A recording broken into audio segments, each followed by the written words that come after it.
ভর্তি পরীক্ষার সময় সঙ্গটা কত গুরুত্বপূর্ণ বিষয়।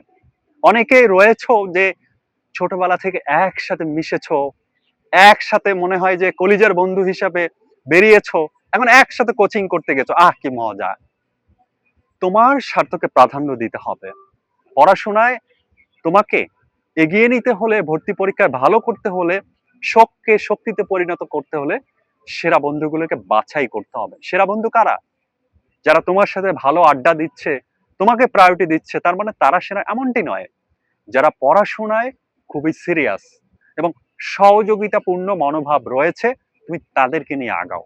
আমি এরকম অনেক ইতিহাস দেখেছি যে একসাথে ৫ জন কোচিং করেছে, একসাথে ৫ জন প্রাইভেট পড়েছে, একই একটা ম্যাচে থেকেছে বা একটা ফ্ল্যাট ভাড়া নিয়েছে, বুয়েটের ভাইয়া ঠিক করে পড়েছে, ঢাকা ইউনিভার্সিটির ভাইয়া ঠিক করে পড়েছে যে ভাইয়া রেসপন্সিবিলিটি নিয়ে গ্যাপগুলো পূরণ করায়। তারা সবাই ভালো জায়গায় চান্স পেয়েছে। হয়তো ৫ জনের মধ্যে ৪ জন ঢাকা ইউনিভার্সিটিতে, ১ জন বুয়েটে।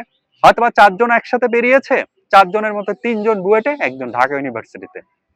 এরকম এত ভালো ভালো ইউনিভার্সিটির নাম শুনতেছো, মনে করতেছো বাহ কতটা সহজ। যখন ভর্তি পরীক্ষা দিতে যাবা তখন দেখবা এটা বিশাল একটা মহাযুদ্ধ। তুমি পরীক্ষা দিচ্ছ, কোথাও পাশ করতে পারছো না। এই জন্য আগে থেকে সচেতন হয়ে যাও। সেরা বন্ধুগুলোকে বাছাই করে নাও। সাউন্ড বক্সে অনেক জোরে জোরে গান শুনবা, আবার তুমি জিয়া উদ্যানে যাবা, কার্জন হলে যাবা ঘুরতে, এরকমটা করা যাবে না। রিল্যাক্সের দরকার আছে, কিন্তু সেটা সীমিত সময়ের জন্য। তুমি ২০ মিনিট ৩০ মিনিট পড়লা, ৫ মিনিট একটু বিশ্রাম নাও। তুমি সেই ৫ মিনিট কোন একটা রিল্যাক্সের কাজ করো। তার মানে এই না একটা বান্ধবীর সাথে, একটা বন্ধুর সাথে চ্যাটিং করতে গিয়ে, আড্ডা দিতে গিয়ে তুমি ৩০ মিনিট ১ ঘন্টা নষ্ট করে ফেলেছো। এরকমটা করা যাবে না।